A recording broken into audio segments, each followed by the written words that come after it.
po, this will be my first revelation of my faith and my identity. I am Ka-Amihan. I am the former Guerrilla Front Secretary of Guerrilla Front 20 under the Sub-Regional Committee 1 of the Southern Mindanao Region.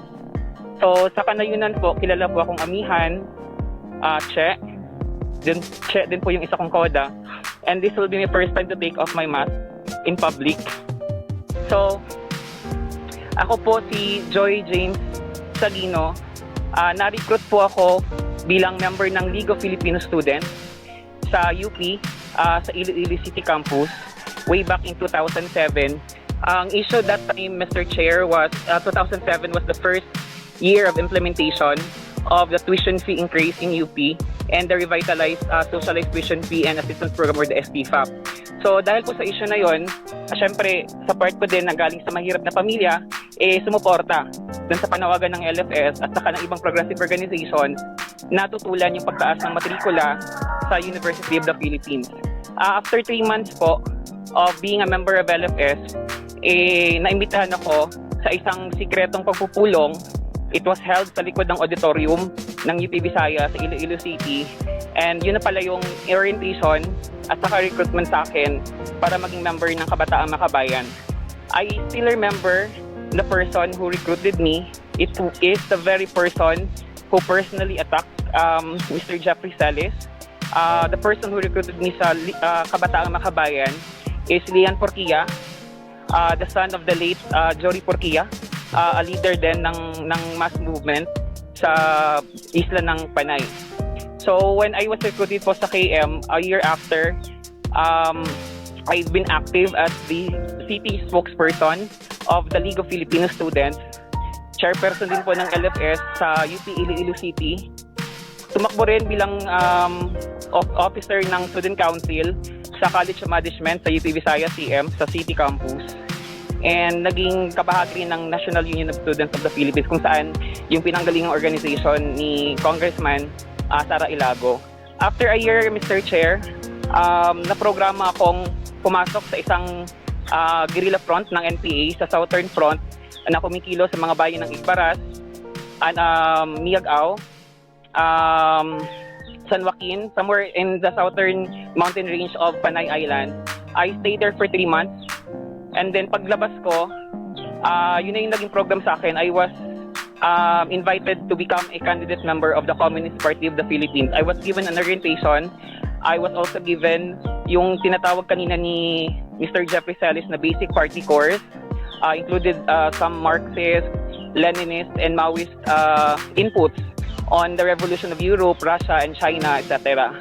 And that in 2010, as a cadre of the Communist Party unit sa youth and students sector sa Iloilo, para po sa tugunan yung pangangailangan for the electoral campaign as a Communist Party cadre, I was assigned as the spokesperson of Anak Pawis party list and particularly deployed to the province of Antique to become the electoral coordinator of Anak Pawis and Makabayan Coalition dun sa Antique para po mangampanya at saka ma-manage yung mga watchers ng Makabayan doon sa probinsya ng Antique.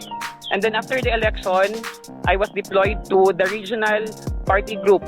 Yung sinasabi kanina ni Ka-Eric, ni Lacanuel, na party group. Ako po ay na-deploy sa isang regional party group directly under the Regional YS Bureau of the Regional Urban Party Committee ng Iloilo para mamuno sa Anak Bayan. And thereafter, I was assigned and elected as the regional spokesperson and the regional chairman of Anak Bayan for the entire Panay Island. That was in 2009 until sometime in the mid of 2010. And then, I became a controversial personality during the city council session of the Iloilo City when I was arrested. When we were having a protest, silent protest, inside the session hall of Iloilo City. That was, I believe, October of 2010. Dahil din sa takot na naging sentro ng atensyon ng buong syudad ng Iloilo, I decided and asked sa mga higher organ namin sa organization na maglaylo ako.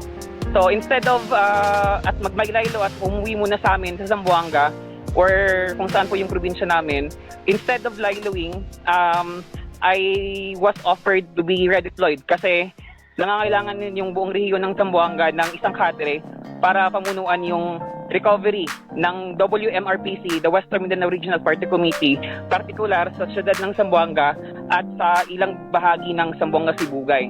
So in December of 2010 until 2011, I was the Anak Bayan Regional Coordinator of the entire Zamboanga Peninsula. I was able to attend the National Assembly and National Council meeting of Anak Bayan sometimes in May 2011, and I was elected as the National Vice Chairperson for the entire Mindanao of the Anak Bayan National Executive Council. And after that, Mr. Chair, December, I was invited na dumalo sa isang intermediate party course, isang pag-aaral ng partido sa isang in the hinterlands of Davao Region, particularly Sitio Cogonon, Barangay Salvacion, Trento, Agusan del Sur. At after ng pag-aaral, I decided to become a full-time NPA thereafter. And hindi rin matagal yung promotion at saka yung pagtaas ng aking posisyon, I became a political guide ng isang squad ng NPA. Kalaunan naging political instructor, naging political officer, and in 2016, I became the front secretary of the Guerrilla Front 20, at the same time, a deputy secretary of the sub-regional committee under the SMRC. So nung nasa NPA po kami, hindi pa rin hiwala yung mga gawain namin. We have a sub-regional urban committee kung saan sila yung nagiging legal organizers namin for the peasants. So yung mukha nila ay mga KMC organizers. We also have a committee for YS. We have Anak Bayan, particular Anak Bayan, Compostela Valley. And during election, kami talaga sa Guerrilla Front yung nagpapatawag ng mga susing mga personality sa loob mismo ng Guerrilla Front sa kampo ng NPA para pag-usapan ano yung magiging role ng mga Guerrilla Front ng NPA sa panahon ng eleksyon. And there was indeed a time in 2016 nung tumatakbo si President Duterte, hindi naman ikakailan ng lahat na the entire revolutionary movement were supporting the President Duterte in his candidacy for the President. And NPA mismo po, kami mismo yung pumupunta sa mga baryo, sa mga guerrilla base namin para ikampanya si President Duterte, ikampanya yung Bayan Muna, ikampanya yung Anak Pawis, and Kaparaan Party List, etc. So, yung sinasabi nilang red tagging, ako minsan natatawa na lang po, Mr. Chair, kasi para sa akin po, hindi po siya red tagging. Kasi ako po, as my first time revealing my true identity sa public, especially here in the Senate inquiry ng ating Senate of the Philippines, I really testify na there is no such thing as red tagging. Kami sa Anak Bayan, the regional party group na namumuno sa Anak Bayan, a regional party group is a party group being of the Communist Party of the Philippines. Kami talaga yung namumuno at saka nangihikayat ng mga estudyante. May program yan.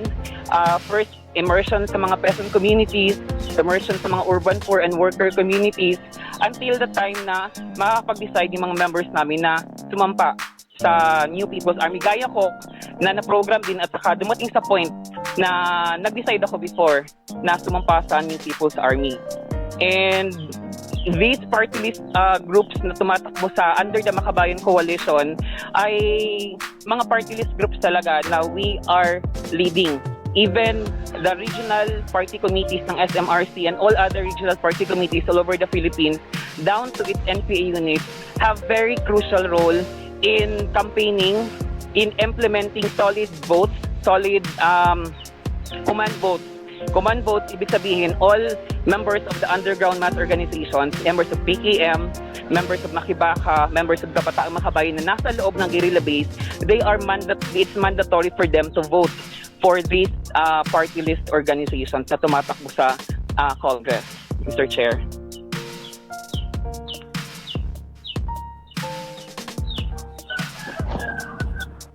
Paano ka nagbalik loob? Anong nagbunsod sa'yo para magbalik loob sa gobyerno? Umalis po ako sa pagka-NPA, Mr. Chair, in 2017. If I remember it correctly, it was September 2017. It was a complicated situation kasi before that, yun yung simula ng pagde-declare ng martial law sa Mindanao. Dahil sa kahirapan, nagkakaroon ng kahirapan sa loob ng NPA unit, wala kaming gawain. So I witnessed a lot of things na opposed doon sa personal ko na prinsipyo. For example, yung nakakwento ni Kashane about violence against women, rape against women, isa rin ako sa naging saksi doon sa exploitation, sexual opportunism ng aming mga commanders sa loob ng aking guerrilla front mismo, na may mga commanders, platoon leaders taking advantage of this new women recruits, mga kabataang babae na lumad na nare-recruit namin na 1, 2, or 3 months pa lang, kahit may mga asawa sila, they really are thick-faced na ligawan, ang iba naman talagang ginagapang. So yung mga bagay na hindi ko talaga makain, na nare-realize ko na we have that stress 8 na tinatawag.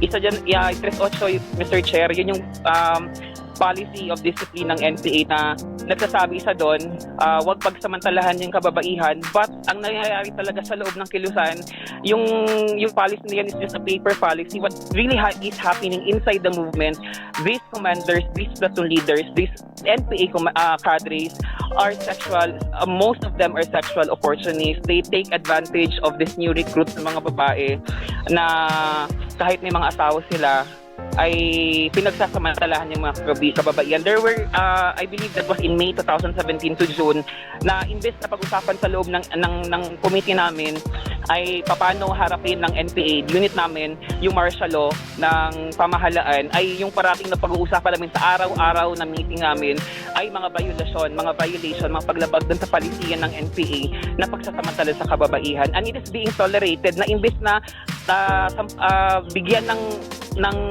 karampatang disciplinary action, hindi, ang nangyayari, redeployment to other places or demotion, which I believe, para sa akin, it's not enough pag ganun so, isa yun sa mga nag-ano sa akin, nagtulak sa akin na lumabas. And second, I actually don't want to share this in public kasi may ibang mga AFP officers natin probably might get offended.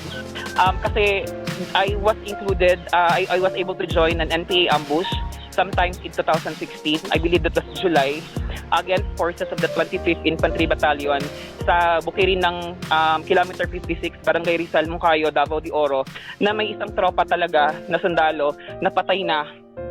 Nilaslasan pa rin talaga ng liig. So, sa part ko, syempre, tingin ko napaka hindi makatao na I believe this is... Ka-Amihan, nandun ka mismo? Doon sa Yes, ambush na yun?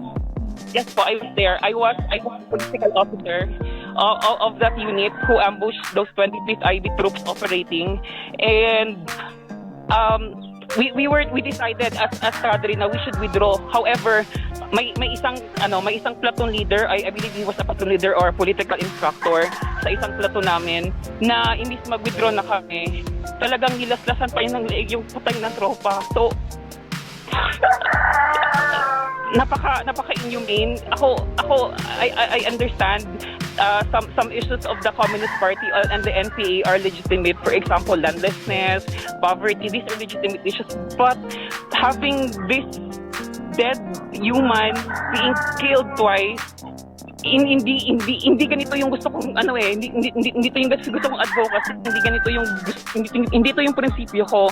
So yung nangyari, when we had a meeting, Mr. Chair, sa loob ng sub-regional committee, equivalent po to ng isang provincial committee ng partido, pinag-usapan talaga. And syempre sa loob ng party may death penalty. I really asserted for death penalty against that political instructor na naglaslas ng liig ng isang tropang patay na. However, some of our cadres sa loob ng SRC decided for a demotion instead of a death penalty. And I was very insulted kasi malaking violation yan, hindi lang sa batas ng NPA, even sa Geneva Conventions, IHL, etc. Tayo, NPA is aiming to be compliant to this international humanitarian law, to this Geneva Convention. However, kami din pala kami din pala yung parang nagka-cover up dun sa mga violations. So napagtanto ko, Mr. Chair, na these are all deceptions, na yung mga sinasabi namin sa propaganda, sa social media, sa media, etc. Ano lang pala to, pagpapanggap na yung NPA ay mga hukbo ng mga mahihirap, yung NPA hukbo ng magsasaka. Pero hindi, ito ay isang NPA na walang prinsipyo, NPA na nangahasik lang talaga ng game for the sake of overthrowing the government, and that's a thing I can't accept. Bilang ako, I entered initially the organization as an LFS member, believing that this is an organization that advocates for social change, an organization that advocates for government empowerment, etc. Pero hindi eh. Kahit na sa mga rally, sinasabi na namin na yung mga pulis daw yung nag-i-initiate para magkaroon ng mga riot, etc. Pero hindi, I was able to join, Mr. Chair, a rally in US Embassy, I believe sometimes in 2011. Kami talaga yung nagdadala ng mga cellophane, mga plastic, mga kabalot na mga tae, nakabalot na mga panis na mga pintura, at kami talaga yung na-observe pa talaga na sa hanay namin na anak bayan ng LFS, kami yung nag-i-initiate para mag-create ng riot sa mga previous protest. And that's a thing na tingin ko naman na hindi naman necessary dapat na ganun dumating kasi may nakulong na mga kasama, may mga nasaktan, nasugatan, iba mga nasagasaan, at it's parang labas na siya dun sa ano yung gusto kong mangyari. Ito yung dahilan, Mr. Chair, bakit ako nag-decide na umalis sa Kalusan, bakit ako nag-decide na sumuporta sa government.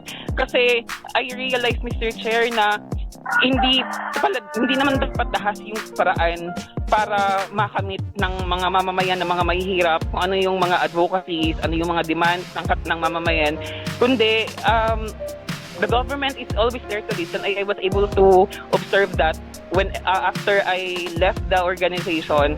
Nakita ko yung sincerity ng government to reach out to people who are vulnerable to exploitation and infiltration ng CPP and PNDF, Mr. Chair. Hindi ba mahirap umalis? Hindi delikado? Ano yung risk ng pagtiwalag mo? Ganun kasimple lang na basta't nag-awol ka tapos nawala ka na lang sa Kalusan ninyo? Actually, Mr. Chair, after I left, ay hindi pa talaga ako totally na umalis sa organization. Umalis na ako sa NPA unit kung saan ako nanggaling. Siyempre, balot po ako ng takot ng time na yun kasi it's my first time na umalis. Unilateral yung decision na yun na basta ka lang alis, lilipat ka na lang ng ibang assignment. Alis ka sa NPA, magiging political organizer o hanap ka na assignment mo, sarili, wala kayong patakaran tungkol dito. Actually, Mr. Chair, merong talagang patakaran hinggil dyan. That's why what I did was outside and beyond the policies of the party. Paglabas ko, kasi I was operating as an NPA leader in Compostela Valley and in Davao